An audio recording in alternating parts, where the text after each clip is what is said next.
I mean, tree plants which can survive the summer and bad soil also. Yes, అవి 1 month ఈ ఎండాకాలంలో నాటినా కూడా చనిపోతుంది సార్. అందుకని పెద్ద మొక్కలు తెచ్చి పెట్టి ఉన్నాయి. 1 week 10 days లో అన్ని క్లియర్ చేస్తాం.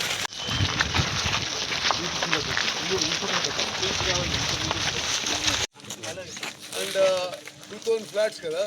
డ్రింకింగ్ వాటర్ కోసం ఇది సరే, but at least on the edges of it you can have increase the greenery. yes, densification, multi-layer.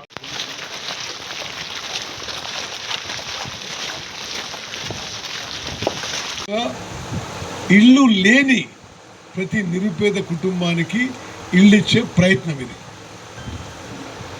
Okay, మరి అదిగాక ఈరోజు ఇంకా చాలా ప్రోగ్రామ్స్ ఏర్పాటు చేసుకున్నాం. ఇప్పుడు అక్కడికి పోయి ఆ చెక్కుల పంపిణీ ప్రోగ్రామ్ ఉంది. ఇంకా వరుసగా రాత్రి వరకు ప్రోగ్రామ్, నైట్ వాళ్ళు నిన్నే ఉంటాం. రేపు మార్నింగ్ 2 జూన్ ఫార్మేషన్కి జిల్లా కలెక్టరేట్లో ప్రోగ్రామ్ ఉందని చెప్పి మనం చేస్తూ మిత్రులందరికీ, మీడియా మిత్రులకి నమస్కారం. Thank you. ఇప్పుడు ఈ 10-15 డేస్లో వాళ్ళు ఇంకా ఎలక్ట్రిసిటీ కనెక్షన్స్, వాటర్ కనెక్షన్స్ అవన్నీ పూర్తి చేయాలి.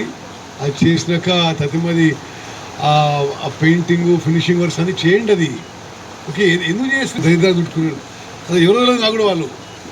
మరి పచ్చదనము, గ్రీనరీ పెంచడానికి కలెక్టర్కి లోకల్ ఫండ్స్ నుంచి చేయమని రిక్వెస్ట్ చేస్తున్నాం.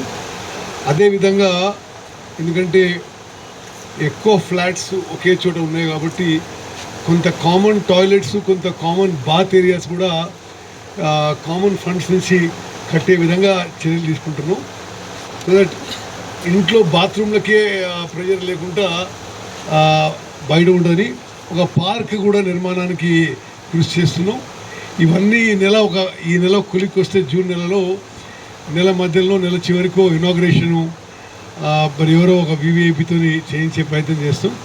నేను ఒక 2-3 months సిక్ ఉండే కాబట్టి నేను రాలేకపోయినా ఇక్కడికి.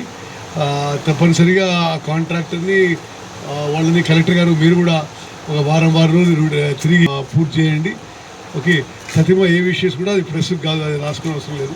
అది మేము కాలనీగా హుజూర్ నగర్ పట్టణంలో